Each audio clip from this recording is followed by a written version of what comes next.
Imagine waking up in your tent at 3 a.m. to the sound of your own voice whispering outside the zipper, begging yourself to let him in because it's getting too cold. You reach for your flashlight, but before you can click it on, a long, skeletal finger gray as a tombstone slides through a tiny gap in the mesh, and you realize with a jolt of pure adrenaline that the you outside isn't a dream, and it definitely isn't human. You're stuck in the middle of the Black Hills, 50 miles from the nearest paved road, and you've just realized that something has been studying your voice all day, waiting for the perfect moment to take your place. If you are a fan of the strange, dark, and mysterious delivered in storytelling format, then you have come to the right place. We post stories just like this one every single week, so if that is of interest to you, please find the like button's favorite heavy-duty camping tent and carefully slice a 3-foot hole right through the floorboards just before they head out for a solo trip into the deep wilderness.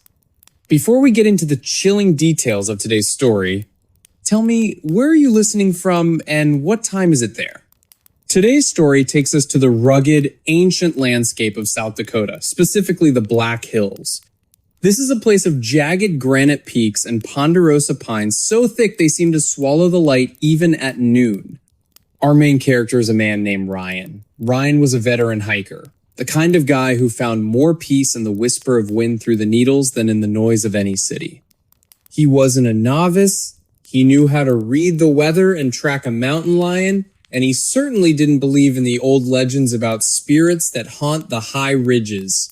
But in October of 2022, the Black Hills decided to teach Ryan that some legends aren't just stories, they are warnings written in the silence of the woods.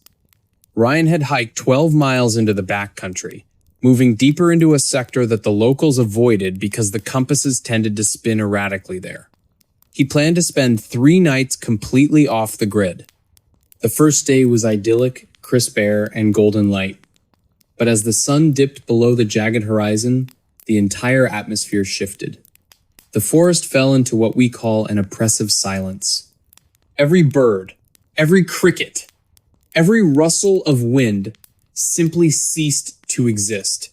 It was a heavy, suffocating quiet, the kind that makes you feel like the trees are leaning in, holding their breath just to hear you breathe. That night, Ryan was sitting by his small campfire when he heard a whistle. It was a faint, melodic tune, the exact lullaby his mother used to sing to him when he was a boy. The only problem? His mother had passed away 10 years ago. He grabbed his flashlight and shined the beam toward the tree line. There, standing behind a massive old-growth pine, he saw it. It was taller than any person had a right to be, easily 9 feet tall and impossibly thin, like a line of ink drawn against the darkness. Its gray skin was stretched so tight over its skeletal frame that it looked like wet parchment, and its eyes were nothing but hollow pits of endless, starving hunger. The creature didn't walk. It moved with a jerky, unnatural gait, its limbs snapping and clicking like breaking bone with every step. Ryan didn't wait. He scrambled into his tent, zipping it shut with trembling hands, his heart hammering against his ribs like a trapped bird. He sat there in the dark, clutching his hunting knife, listening as the creature began to circle the tent. It started to mimic Ryan's own heavy, shuddering breaths, echoing them back to him from the dark. And then it used Ryan's own voice to whisper, "I can see you in there, Ryan. I'm almost ready." Ryan realized then that this thing wasn't just a predator. It was a collector of identities. It was waiting for him to break. When Ryan stumbled over his gear inside the tent, the creature let out a wet, guttural laugh that sounded like a serrated blade tearing through thick leather. He didn't wait for dawn. He burst out of the tent and ran. He didn't grab his gear. He didn't grab his boots. He ran until his lungs felt like they were filled with broken glass and fire, feeling the creature jumping through the branches above him with an agility that was physically impossible. He finally reached his truck, pinning the throttle and driving like a madman until he reached a crowded diner 3 towns away. But the story doesn't end there. Search and rescue teams later went back to find his camp. They found the tent completely shredded, but the interior was covered in a thick, translucent slime that smelled like copper and old earth. They found Ryan's handheld camera, but when they played the footage, there was no video of Ryan. There was only 30 minutes of a wet, clicking sound coming from inside a dark space, followed by a voice that sounded exactly like the lead investigator, speaking in a low, intimate whisper. "I found him.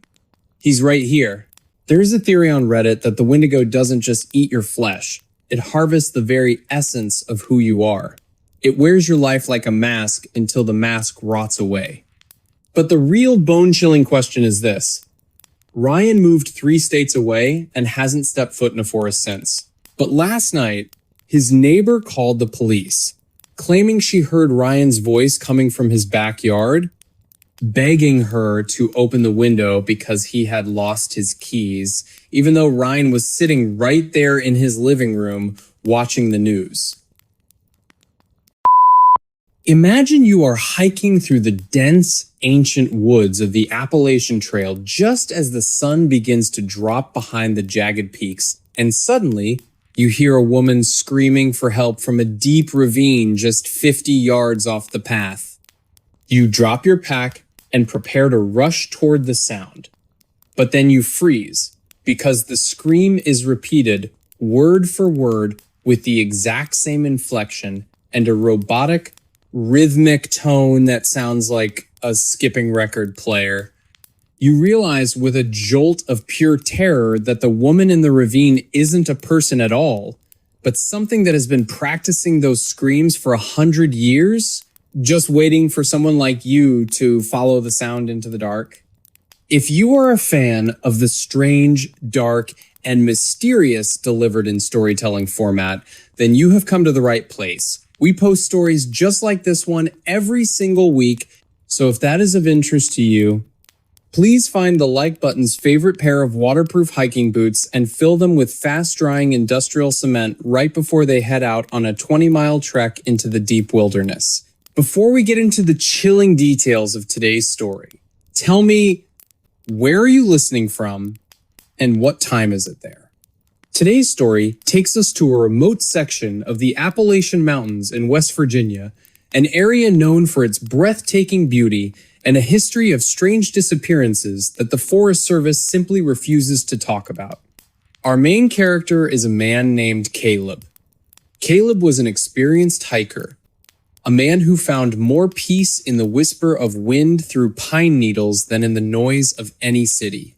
He knew the unwritten rules of the mountains, rules like never looking up into the trees if you hear your name called, and never, under any circumstances, answering a cry for help that sounds just a little too perfect. But in the autumn of 2021, Caleb encountered something that made him realize that even the rules can't protect you once you've been marked. Caleb had hiked nearly 12 miles into the backcountry, moving deeper into a sector that the locals call the Starving Valley.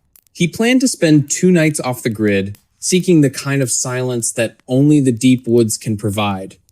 The first day was idyllic, but as the sun dipped below the horizon, the forest fell into what we call an oppressive silence. Every bird, every cricket, every rustle of wind simply ceased to exist. It was a heavy, suffocating quiet, the kind that makes you feel like the trees are leaning in, holding their breath, just to hear you breathe. That night, Caleb was woken up at exactly 3 a.m. by a cry for help. It was a woman's voice, coming from the thick brush just outside his tent. "Help me. I'm lost." "Please, it's so dark." Caleb sat perfectly still, his hand gripping his hunting knife, his heart hammering against his ribs like a trapped bird. He expected to hear the struggle of someone moving through the undergrowth, but the voice was stationary. It didn't move. And then it repeated the exact same phrase, with the exact same sob at the end, over and over again. Caleb knew this was a mimic. He stayed awake until the first light of dawn, staring at the thin nylon walls, terrified that if he moved, the thing outside would know he was awake. When the sun finally rose, he packed his gear with frantic, shaking hands and practically sprinted back toward the trailhead, but the forest began to warp around him. The landmarks he had passed only hours before a fallen log, a specific rock formation, were gone, replaced by thickets of thorns that seemed to grow across the path as he watched. Every time he paused to catch his breath, he saw it in his peripheral vision. A pale, spindly shape moving with a jerky, unnatural gait far too fast for any living creature. It was easily 9 feet tall, its gray skin stretched so tight over its skeletal frame that it looked like wet parchment, and its eyes, they weren't eyes at all, but hollow, black pits of endless, tea-starving hunger. The horror wasn't just in the creature's appearance. It was in the way it used sound. It began to mimic Caleb's own heavy, shuddering breaths, echoing them back to him from the trees. When Caleb stumbled over a root, the creature let out a wet, guttural laugh that sounded like a serrated blade tearing through thick leather. It began to call his name not in its own voice, but in the voice of his younger brother. Caleb didn't stop.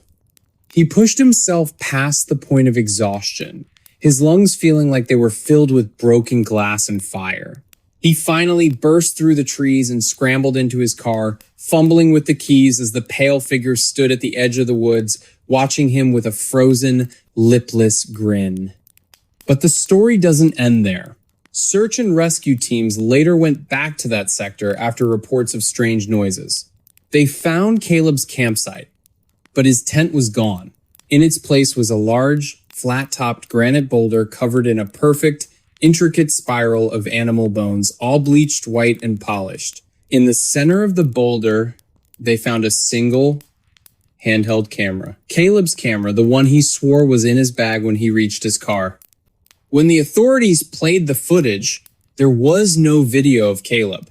There was only 30 minutes of a wet clicking sound, followed by a voice that sounded exactly like the lead investigator. Speaking in a low, intimate whisper, "I found them. They're right here." There is a theory on Reddit that the Wendigo doesn't just hunt for meat. It harvests your identity. Once you answer the cry for help, you've been marked. But the real bone-chilling question is this. Caleb moved away and never went back to the mountains. But last night, his wife called the police, claiming she woke up to find Caleb standing in the backyard in the middle of a thunderstorm, staring at the house and whispering her name in a voice that sounded like static. What just happened?